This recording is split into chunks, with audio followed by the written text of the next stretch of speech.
All right, well, welcome to live conversation with the Mississippi Center for Investigative Reporting. And I'm Jerry Mitchell. And we at the center, we're very honored and delighted to welcome two extraordinary guests today with us. Best-selling novelist and prize-winning Washington Post foreign affairs columnist, David Ignatius.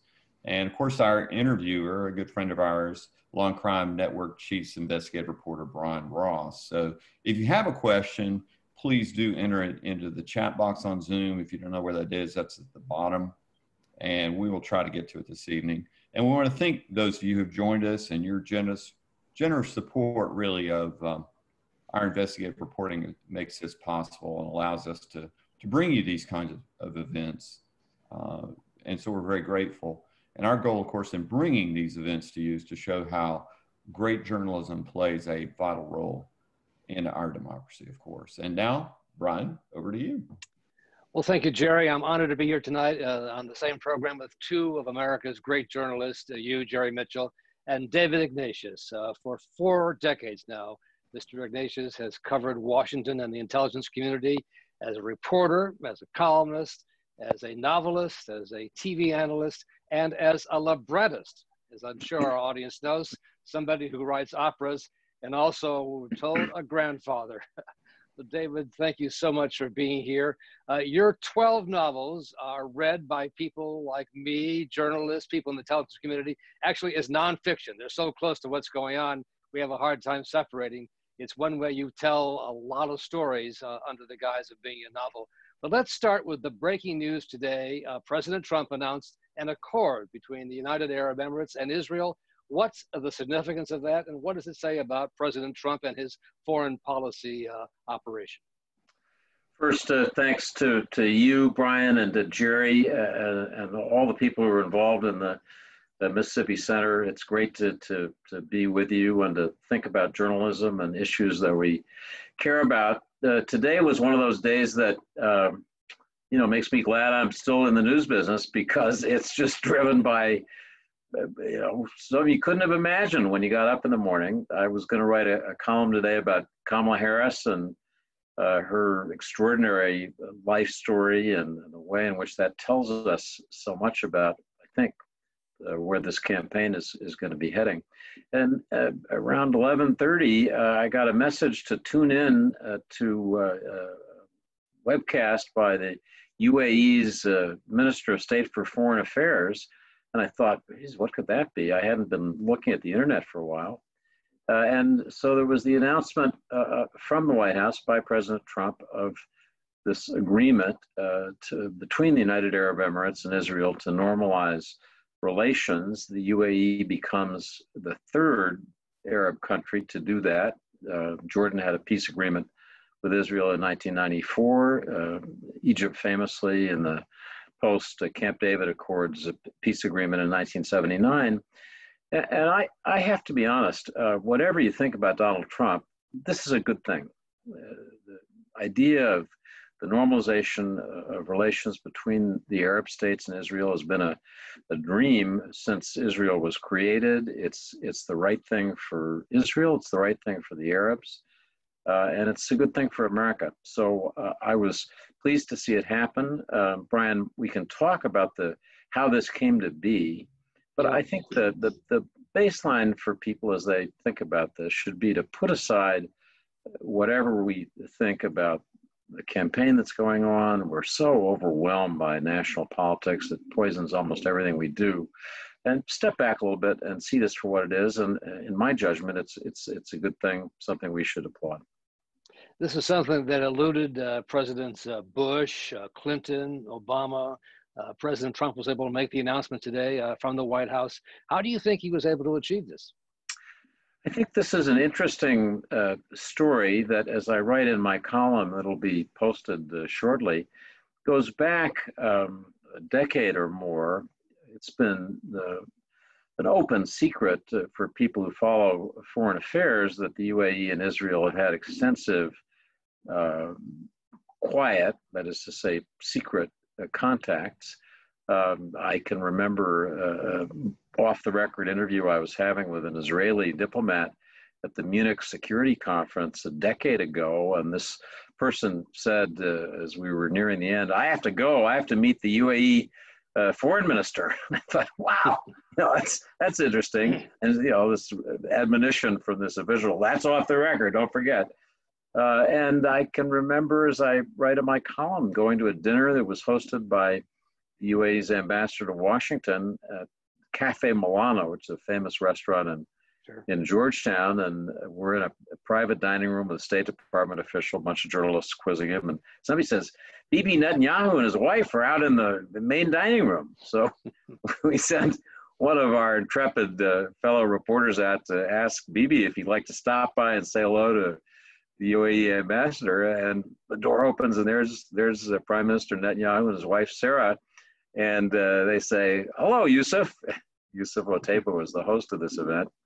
And I can remember as they left after talking for 5 or 10 minutes, Mrs. Netanyahu saying, we hope to see you, Ambassador, in Israel someday. Well, that day may be sooner than we'd thought. So there's been this extensive private diplomacy. What happened to make this announcement possible was that the UAE 6 weeks ago, approximately in mid-June, said to the Israelis openly in an op-ed that was published in Hebrew by Ambassador Oteiba, the UAE ambassador to Washington, if Israel proceeds with Netanyahu's campaign promise to annex the West Bank, it will shatter the prospect that everybody knew was there of normalization of relations with the UAE. In other words, the UAE really put it to Netanyahu. You have to choose. If you want to go forward with us, and by implication other Arab states like the UAE, you are going to have to put aside this idea of annexing the West Bank and declaring Israeli sovereignty. Ambassador Oteiba said in his op-ed piece that was followed by a tweet from Mohammed bin Zayed, who is the Crown Prince of Abu Dhabi, effectively the leader of the country, followed by an additional statement from their foreign secretary. So the Emiratis made it clear that this was one where Israel couldn't straddle it. And the Trump administration, in the person of Jared Kushner, the president's son-in-law, followed that up by saying the United States shares that view, that this is not the time for annexation. This is the time to pursue this alternative diplomatic track. So, Brian, that's a little bit of what's happened over the last 6 weeks. I had a long talk on the record today with Jared Kushner, who, not surprisingly, is pretty happy with what they accomplished. But again, this is a story of trying to use leverage to back Netanyahu away from an annexation plan that really would have shattered the relationship. When something like this happens, what's the role of the U.S.? What are they guaranteeing? Why is the U.S. So important to make this happen? Well, it's a good question. We don't have as much skin in the game in the Middle East as we used to.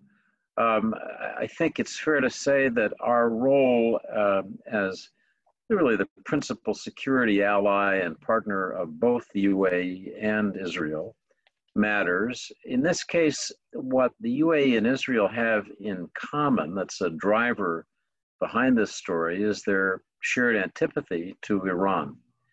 They both were very uneasy with President Obama's diplomacy with Iran. They didn't like it. They made clear how unhappy they were. Remember Netanyahu addressing the US Congress basically to denounce our sitting President Obama. The UAE felt similarly. So I think each sees in the US partner in dealing with their main adversary, Iran. And I suspect that there's a concern about what lies over the hill after the November election. I think both Israel under Netanyahu and the UAE under Mohammed bin Zayed feel comfortable with Trump and aren't so sure what a Biden administration would mean for them. So maybe that's an additional reason, Brian. President Trump said today if he's reelected, he can make a deal with Iran within 30 days or so. Is that realistic? And is that the next shoe to drop here? No, it's not realistic. What Trump has never understood is that the supreme leader of Iran is not a tractable deal maker. We're not playing real estate here. The Supreme Leader is a deeply ideological person. He has lived his whole career feeding on the antagonism he feels and Iran's regime feels toward the United States. I think there are those in Iran who'd be happy enough to come to the table and make a deal, but the Supreme Leader, as long as he lives, is not one of them. And so I think Trump has been overly optimistic. He's been saying really for a couple of years that Iran will knuckle under, all they maximum pressure and they'll give. I think that misreads the leadership of Iran.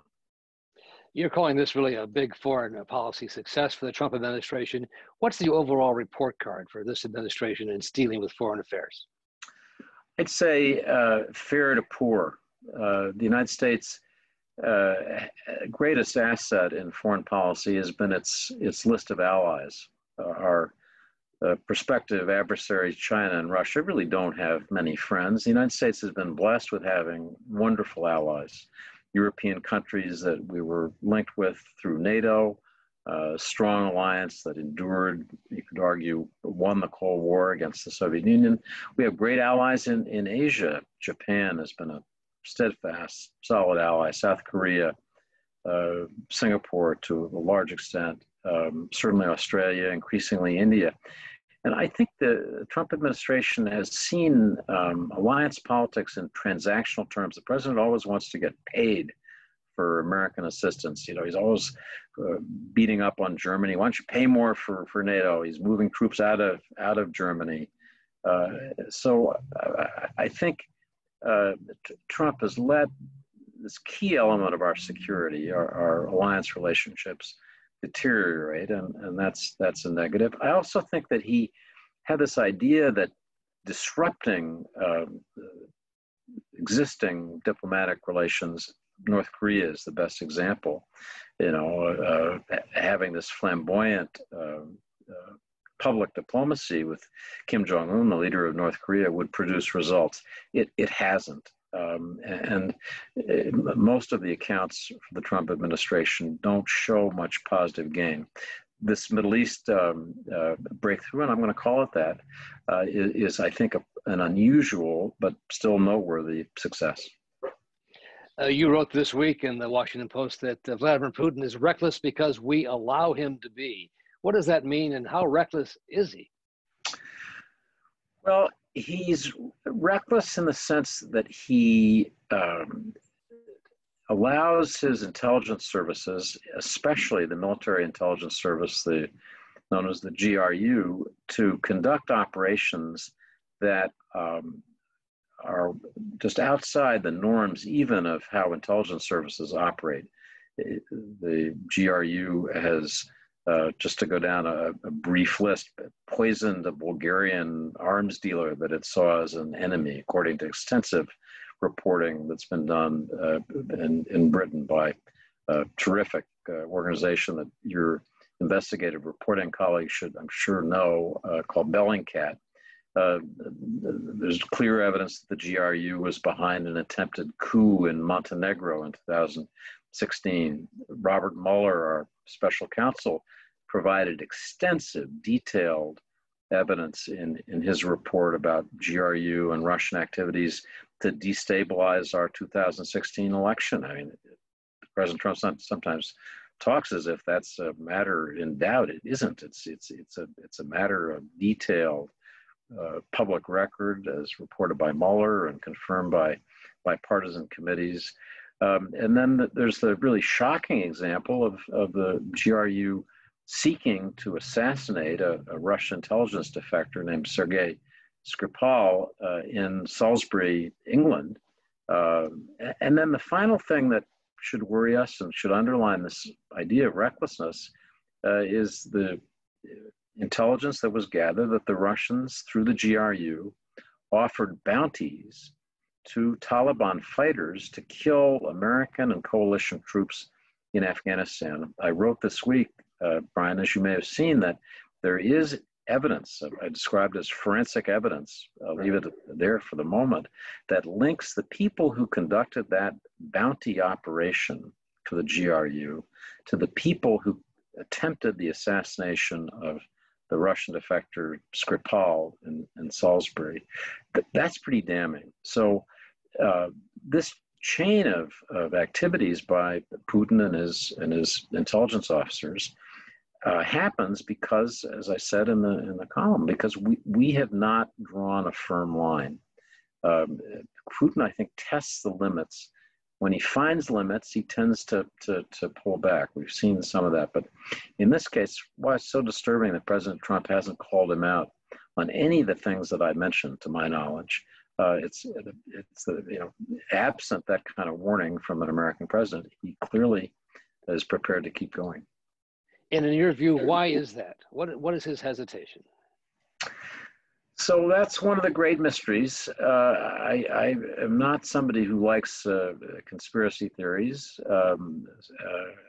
Mueller's investigation did not turn up evidence of collusion, in quotation marks. Certainly there's lots of evidence of Trump seeking Russian help, welcoming it, urging it. And that record is full of that evidence. But the idea that many people have speculated about, that the Russians somehow have a hold on Trump, we just don't have hard evidence that would support that. So for the moment, I have to just go with what I know, which is that Trump, from the very beginning of his presidential campaign, has said he wants a better relationship with Russia. He thinks it's a mistake to have such U.S.-Russian antagonism, that he's wants to talk to Putin, regards Putin as, Donald Trump's, one of his favorite phrases is, my friend, and then fill in the blank, my friend Vladimir Putin, my friend Xi Jinping. And I think he does believe in the personal chemistry that he develops with these people, and thinks that will be decisive. In the case of Putin, you just, as I say, have a record of him crossing one line after another. But David, isn't there a worldview that a relationship between the U.S. and Russia, a good one, would be a good thing for the world and for the U.S.? So I'm one of the people, I've written often, I think that in the long run, dialogue between the U.S. and Russia is essential. And a rethink in our relationship is important, whoever's president. But the rethink has to begin, I think, in Moscow. I think that Putin's risk-taking, his provocations, but Putin attacked our democracy. The evidence that Mueller found of the Russian assault on our presidential election in 2016, to my judgment, is overwhelming.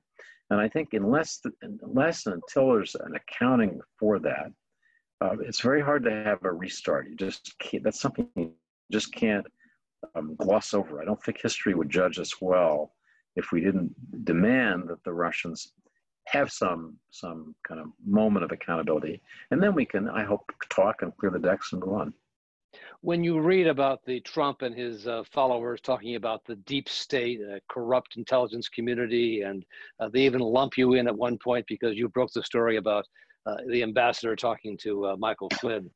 What do you make of all that?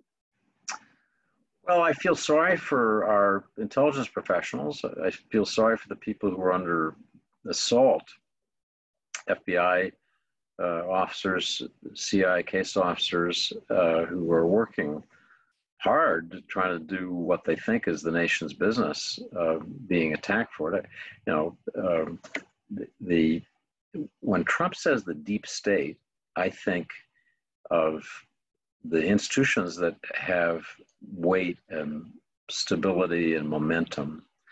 Our military. I travel a lot with the military as a columnist. I've traveled all over the world with our commanders. So I see, you could say that's part of the deep state. It's a deep, abiding presence. I have followed, as you said, for 40 years, the CIA and our other intelligence agencies. They are unrivaled in their ability to collect information around the world. There just isn't another intelligence service that has anything like their global reach. Is that strong, solid set of institutions, is that a deep state? It's sort of a crazy thing to call it. What that, I think, should concern people about that description is it sounds like an accusation that these people in the intelligence community have a political agenda that is driving policy. And in my experience, and Brian, you've covered this stuff as much as I have. I'd love to know your thoughts. But in my experience, that just isn't true. These are people who see themselves as public servants, serve one administration after the next, and they're just not political people. But what do you think? Well, that's absolutely the case. You don't see any politics there. You really don't. Although, the attacks on them have been vicious, and they've almost been forced to become political in a way. What's it been like for you as a reporter in the midst of all this? I have my own feelings on that, but what's it been like for you in terms of sources, people talking to you, et cetera? Well, the first thing I'd say is that as a journalist, I think something that's really important that I work hard at is to try to avoid being embedded with one side or another in our national debate. I think, unfortunately, we're in a moment where, as I said earlier, our national debate is poisonous, and journalists increasingly are seen as taking sides, as having made up their minds before they get to a story who the good guys are and who the bad guys are. And I don't want to be that kind of journalist. I want to do the reporting. As today, if I see Donald Trump doing something that I think is commendable in foreign policy in this Israel-UAE agreement, I want to say so, and I don't want to have to think about which side that's on. I think, Brian, you and I and our colleagues, Jerry, we were brought up to be in the business of challenging people's assumptions and opinions. That was our job. Just call them the way we saw them and challenge you. And unfortunately, a lot of journalism these days seems to be more in the reinforcement of what you believe business. That's why investigative journalism is so important. Is because we take the time to really look hard and to often come up with conclusions that are very contrary to what we might have had when we began an investigative project. That's happened to me often when I thought I knew what was going on, but the deeper I got into it, it was something different. Often even more disturbing, but it wasn't what I began thinking. So I think that's the biggest challenge. In terms of sources, there are a lot of people who want to talk. Sometimes they're dishing so hard that your response as a journalist should be, that's interesting. If it's true, how do I get collateral from somebody disinterested so I know that it's true?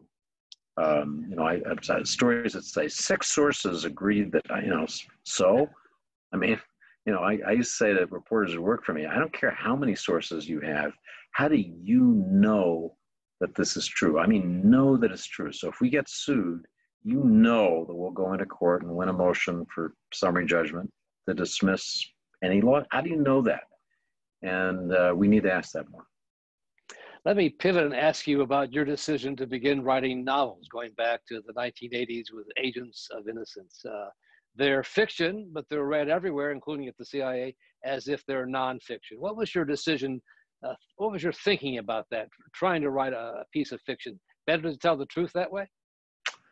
Well, so it began, I've told this story often, but so if anybody's heard it before, forgive me.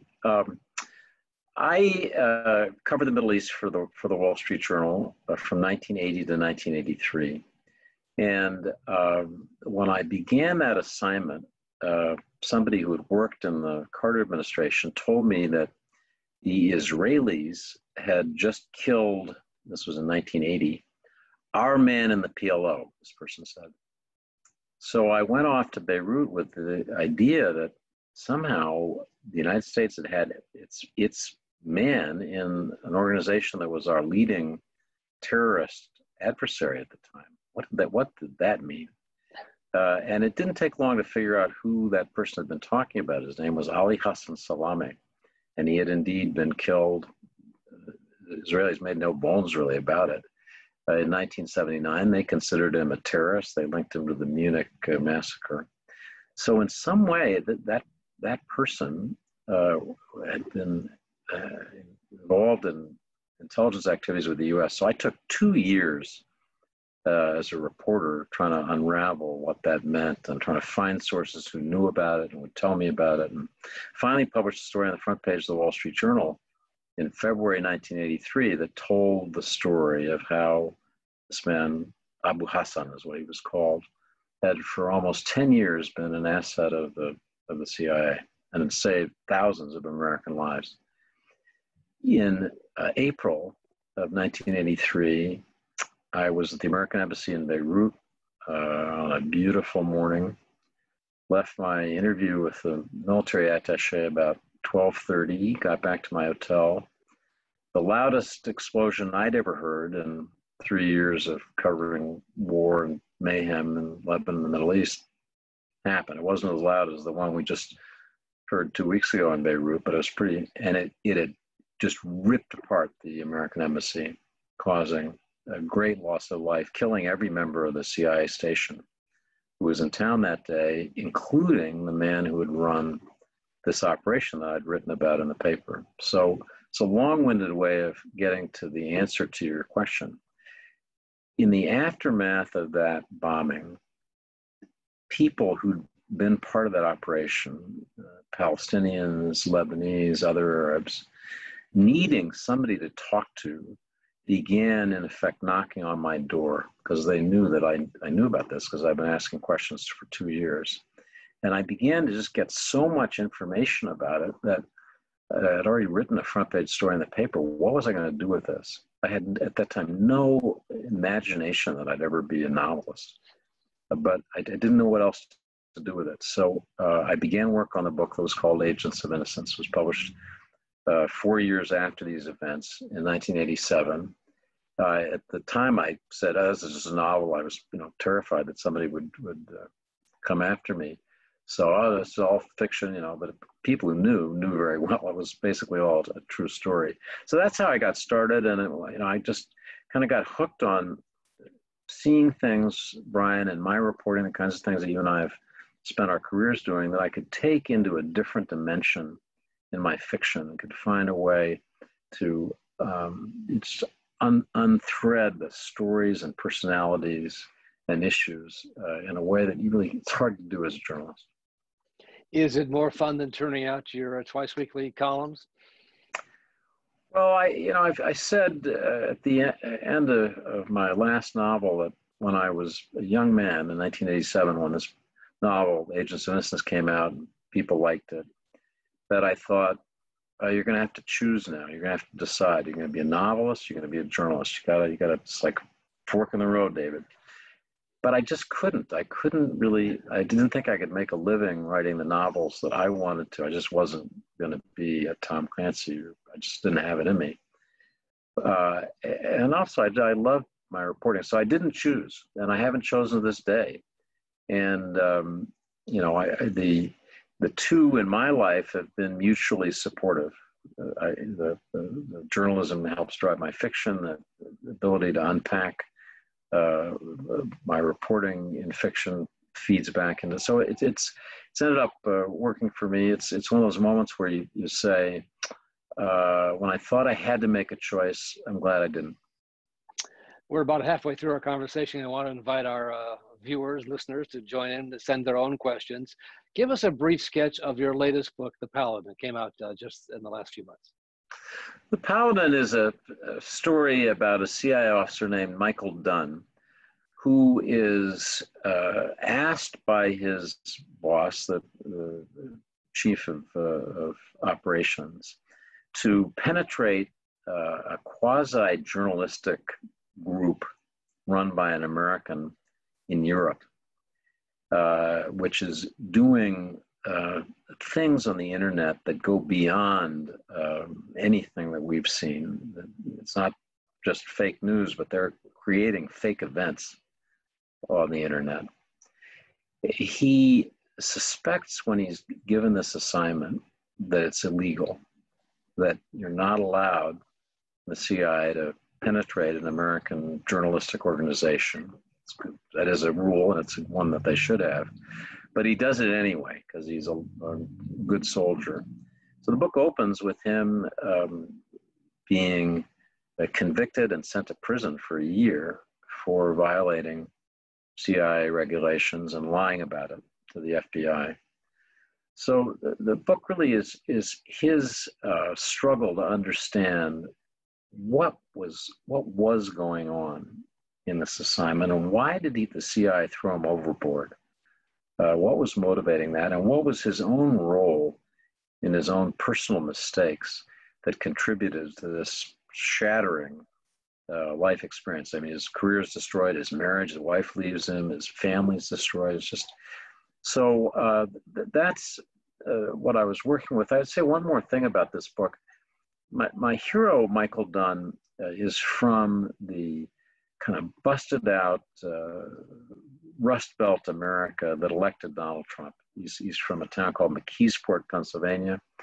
My first job in journalism was covering the Steelworkers Union in Pittsburgh and covering the steel industry. So I know the Monongahela Valley and I know McKeesport. I know that world just from my own experience. So I thought it'd really be interesting if people watching us have read a book called Hillbilly Elegy by Sure. J.D. Vance. They've got an image, I hope, of this sort of angry guy from the Rust Belt and the people around him, which is part of the Trump phenomenon. So that's how my hero begins this story. There's an arc to the story.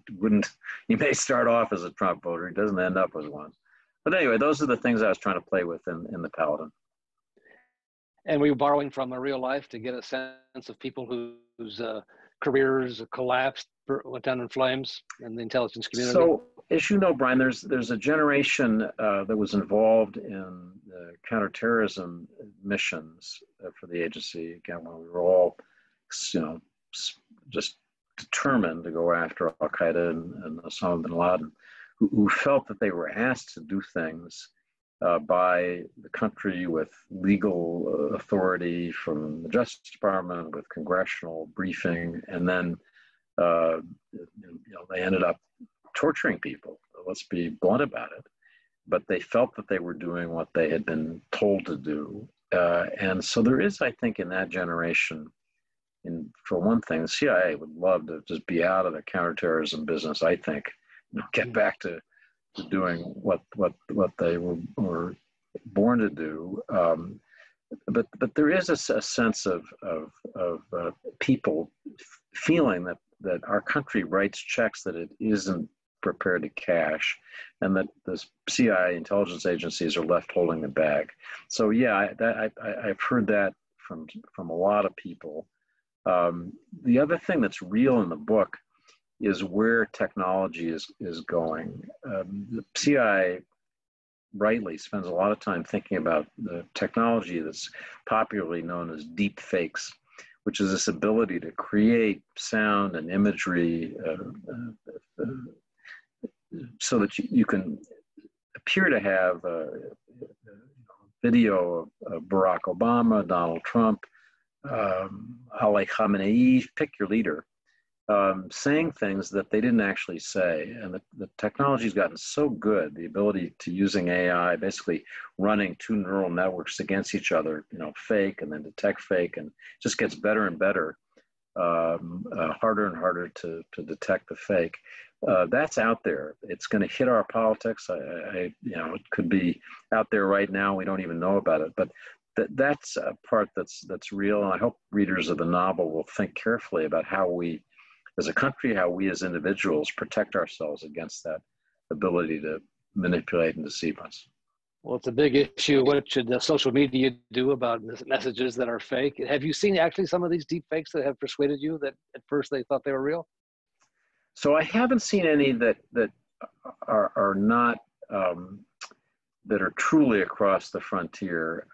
I believe that they can be created, but I just was doing a search before our conversation tonight to sort of look at a bunch of them, and this is a wonderful fake of a video that Richard Nixon supposedly created on the possibility that our lunar landing would fail. And it's pretty good Richard Nixon. I mean, no, he's just saying, it's a tragedy that these men, you know, will forever rest on the lunar surface. And watching it, it's really good. People in the intelligence community tell me that they're still able, using their own advanced technology, to slow down the analysis of video imagery, pixel by pixel, look at this, you know, little tiny tells that do allow you to identify something as a fake. But I think the margin of detection is probably getting narrower and narrower, and all you'd have to do is disrupt people's beliefs, people's information set for a few hours or days to have the desired effect. I mean, the truth will catch up, sort of, but the damage will probably be done by the time it does. I see a couple of questions that come in. Jerry, are you there? There's one from Ann. Jerry, do you want to read the questions to David?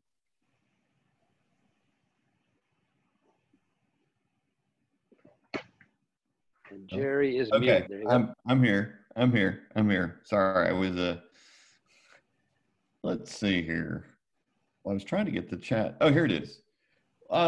Question we've got from Carol Fielder is, what will it take to reestablish confidence in these reputable news sources, or will Americans, are we kind of permanently going to subscribe to this idea of fake news, or whatever you want to call it? So it's a good question. I would say to Carol that if we think about financial information, think about people who trade securities, people who buy and sell things, they need to know that their information about the marketplace is accurate, because they stand to make or lose a lot of money. So they'll pay a lot to have a source of information that they're confident are reliable. One thing I write about in the Paladin is the way in which information can be doctored to manipulate markets. So you could, you know, crank out a piece of video that appears to show that the CEO of a company that's trading at a huge multiple that has a fatal illness and is going to vanish, and, you know, trade arbitrage on the people's discovery of that information. You could create imagery that appears to show an oil leak from a tanker that is, you know, or underground well explosion. That's all doable, and so people will pay a lot to know, is that information accurate or not. I want to think that in our lives as citizens, as opposed to financial actors, similarly, the value of reliably true information will go up. So as a citizen, I want to know that I am not drinking from a polluted stream, but that this is true, and I can make judgments based on it. Unfortunately, we seem to be going the opposite direction, where people just don't care, but they should. And if they don't care, our democracy is in terrible trouble. So you know, the simple, maybe naive answer is that as the ability to manipulate the truth increases, the value of reliable information also increases, and people will pay for it, and that will create a market, create support for the kinds of work that we all want to do, I hope, including Jerry and his center. Yeah. Is there a second question there, Jerry? Yeah, we have a question from Ann. She was asking, when you're faced with a new assignment, how do you develop your contacts? Well, that's you got some new area. That's well, you know, so I'm like anybody else. I go to the internet. I mean, in this areas that I write about, I've been doing this for so darn long. I mean, I got started as a reporter in 1975.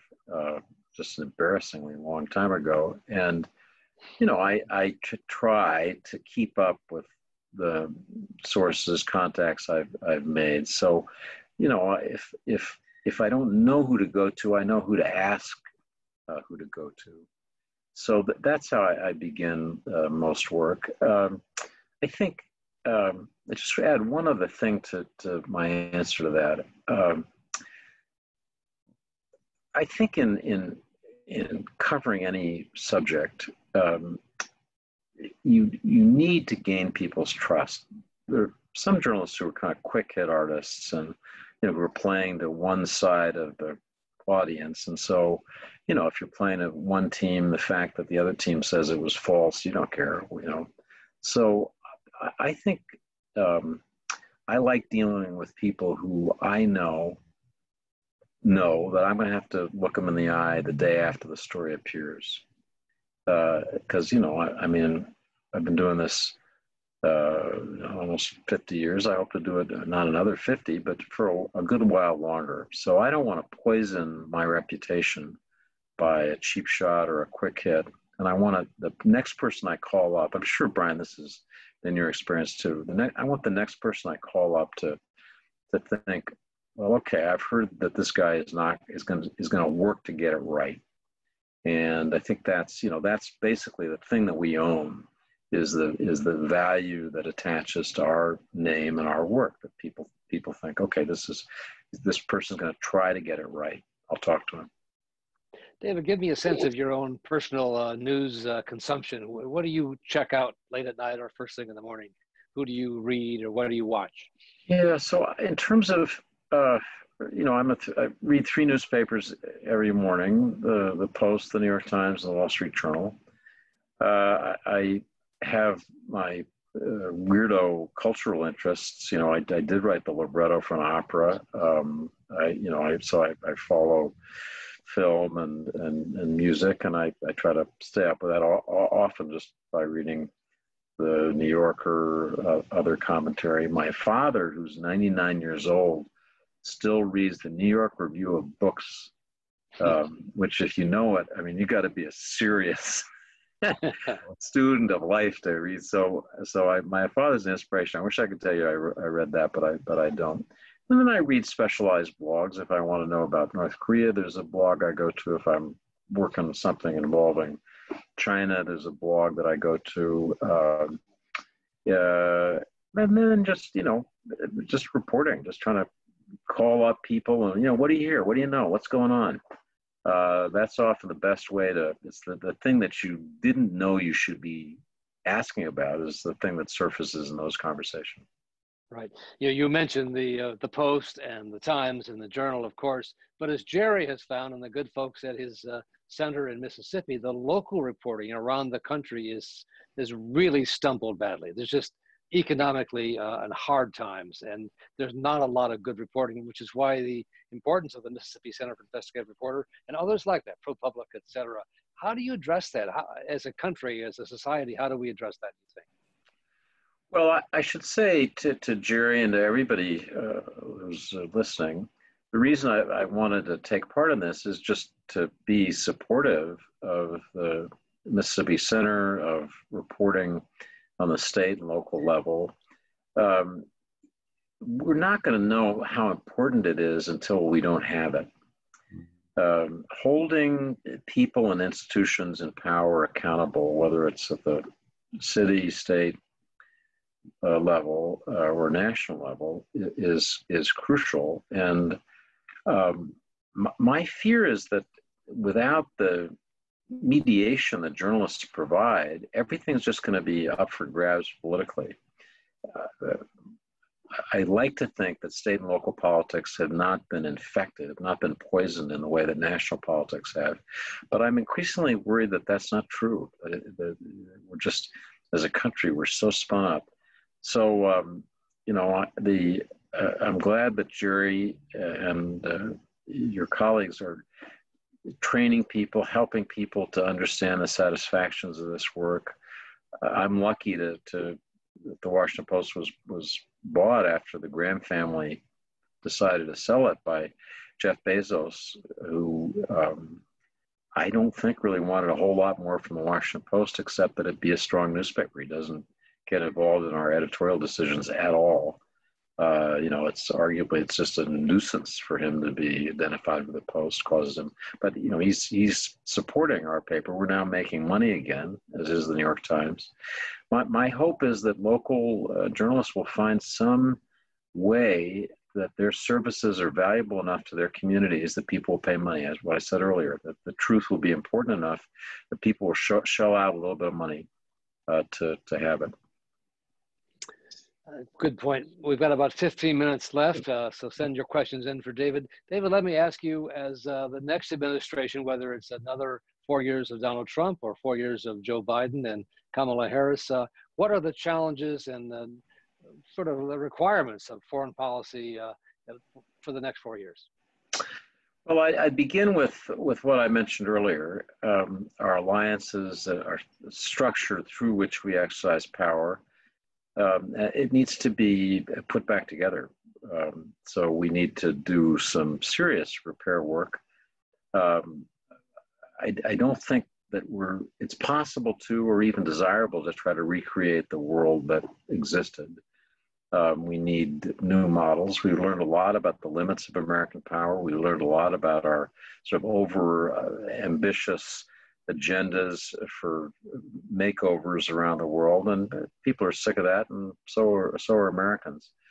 But I think restoring our alliances is crucial. I think in the military area, we just spend too much for our defense and don't get enough for it in terms of actually dealing with the challenges that we have.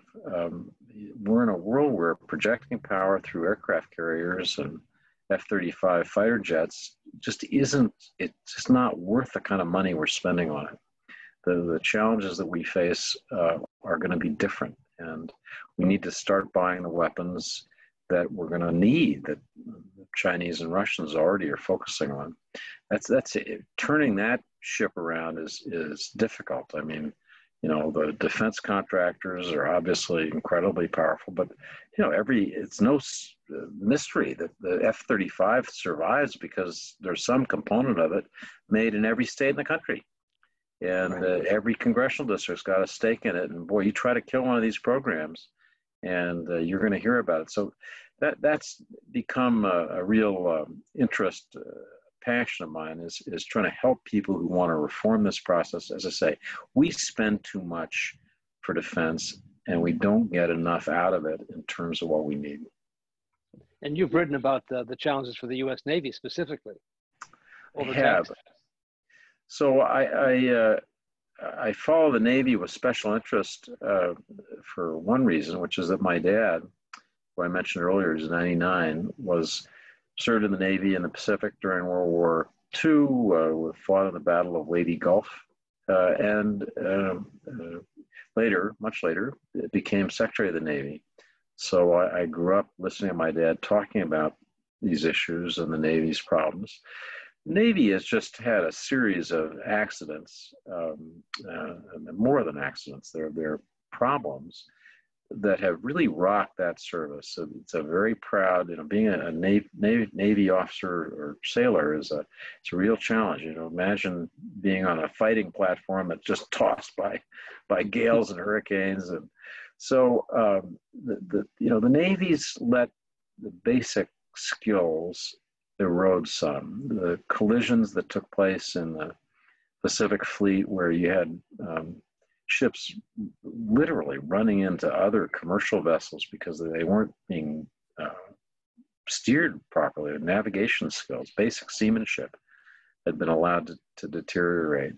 There was a scandal, Brian, you probably covered some of it, in the Pacific, where some very smart people selling stuff to the Seventh Fleet just went to school on every commander's weakness. If you love to play golf in Honolulu, they'd line up some expensive golf dates for you. If you like to drink whiskey, the finest 12-year Scottish malt, single malt would arrive at your quarters. So a generation of Navy officers got taken down in that scandal. So they've had their problems.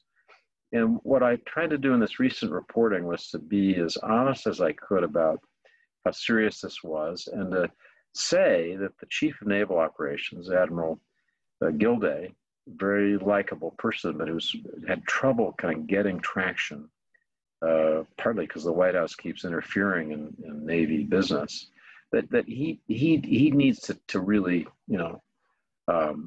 take this on. It's on him now. He has a chance. He has 2 more years probably as CNO, but he needs to get going because the Navy's in some rough seas, forgive the expression. No doubt. Jerry, a couple more questions. I have a question here, Mr. Ignatius, from James Finn, who was one of our investigative interns this summer and worked with us on the Poverty and Pandemic Project, which we're still doing. But he was saying, what would you say, what kind of advice would you give to young journalists trying to choose what kind of community to cover as they begin their journalism career? Say someone torn between pursuing local news and national reporting. Do you have any advice? Boy, I think journalism is one of those pursuits where the best advice that you can offer is that people should follow their passions, and their interests, the things they know about. You can. I in my career, I've covered the steelworkers. I've covered the largest industrial union in America, basic industry, the steel industry, the Justice Department, the Senate, the Middle East, the State Department. It's not like I started off. I knew nothing about the Middle East when I was sent there, but I did have that passion as a reporter to find out once I got on an assignment, and I just kept following that passion. So to this young intern, think of the things in the reporting that you did for Jerry that you enjoyed most and thought you did best, and then think, like, what is it? Why did that work out well? Why was that a good fit for me? And I think that's, and then follow that string. Just keep following that string. The only other thing I'd say is that young journalists, need to really love it, because this is a profession that doesn't always love you back. It's as we all know, it can be a tough profession in terms of financial compensation, in terms of it's just difficult. So you got to really love it and want it. There are a lot easier ways out there to make money, but this is it's more of a calling. And if you find it and you know it's what you want to do, just do it. Another question there, Jerry? Yeah, basically had a question from Ian about what do the Saudis think of this? Any thoughts from the Saudis on UAE? What's happened with them, or in other parties as well? I think the Trump administration, President Trump, Jared Kushner, originally imagined that this approach that they've adopted of trying to encourage normalization of relations between the Arabs and Israel might begin with Saudi Arabia. They certainly invested an awful lot. I mean, in my judgment, way too much in the young Crown Prince in Saudi Arabia, Mohammed bin Salman. And I think their hope was that he would take a kind of secret partnership that Saudi Arabia has had with Israel, because they share the same enemy in Iran, would take that into the political space, much as the UAE has done. And for all sorts of reasons, as I write in my column tonight, Saudi Arabia isn't going to be the next country to do this, to join the normalization process. Oman may well be the next country, Bahrain, which borders Saudi Arabia, maybe Morocco, maybe, but Saudi Arabia, no, I don't think so.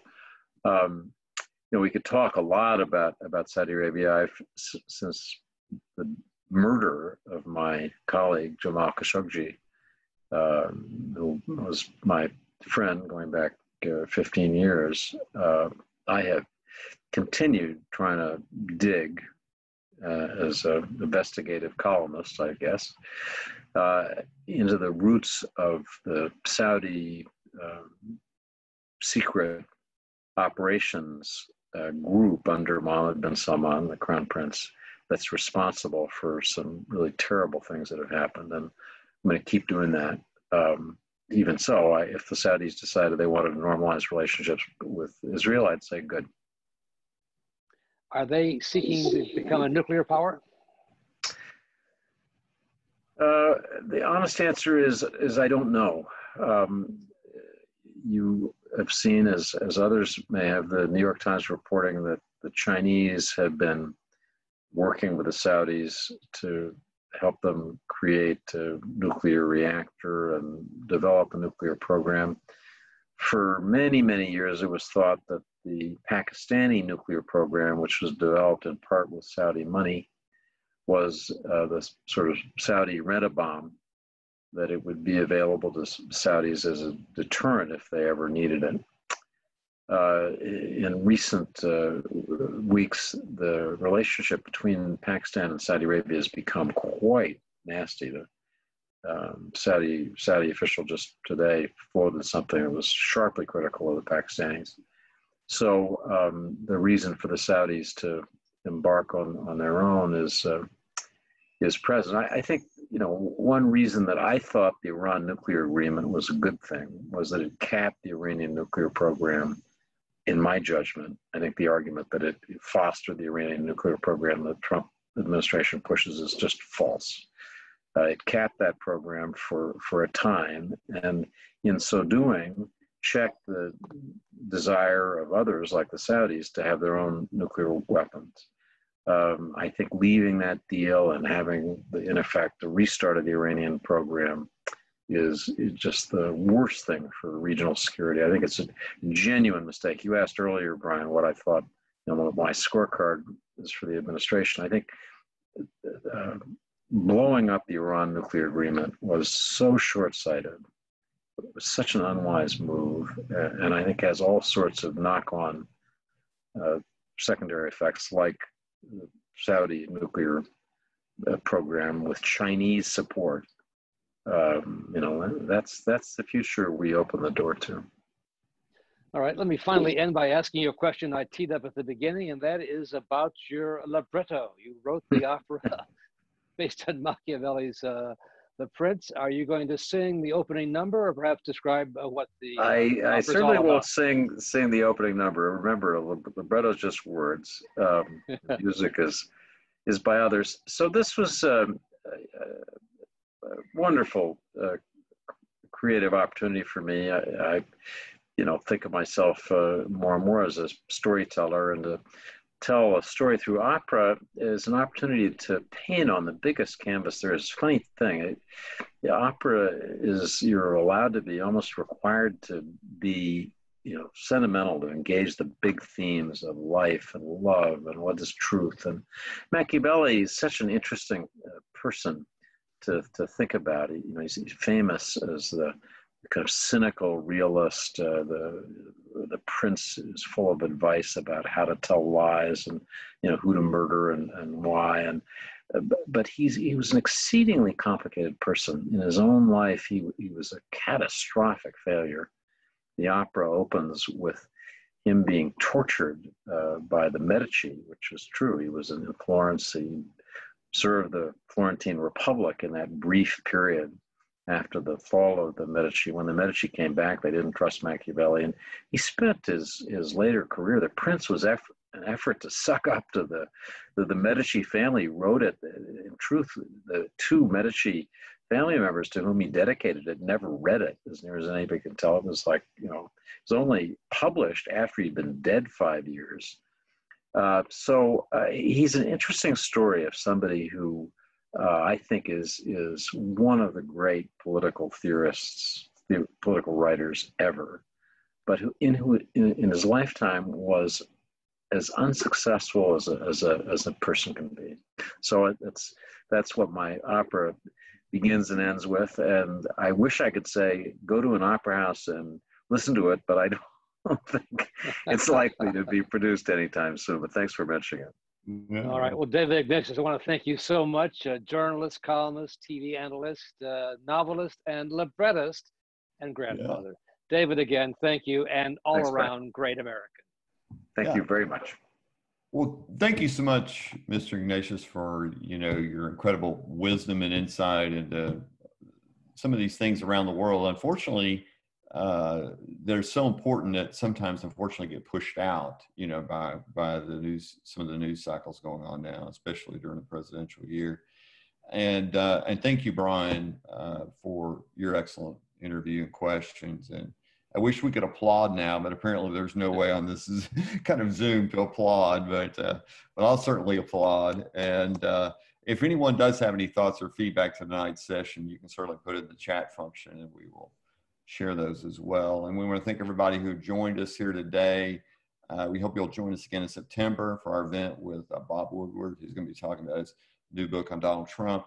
And if you go to our website, MississippiCIR.org, you can subscribe to our newsletter, and which will alert you to upcoming events such as this, and as well as share our investigative reporting, such as our latest series, which I kind of alluded to earlier, called Poverty in the Pandemic, which we're doing with the Pulitzer Center.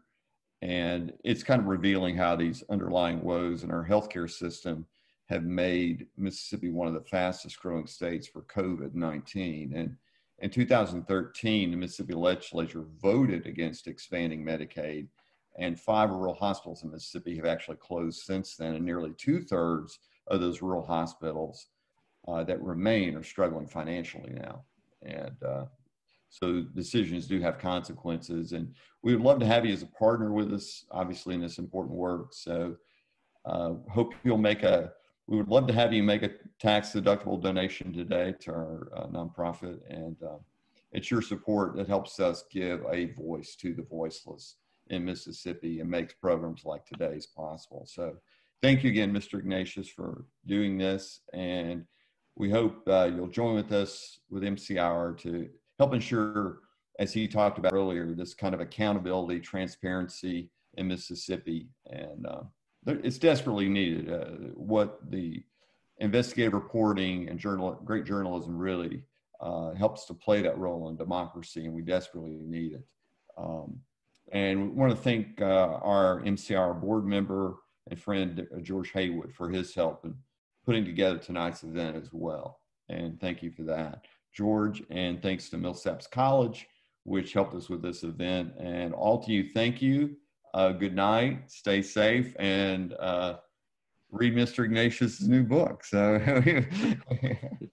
thanks so much. Appreciate it. Thanks.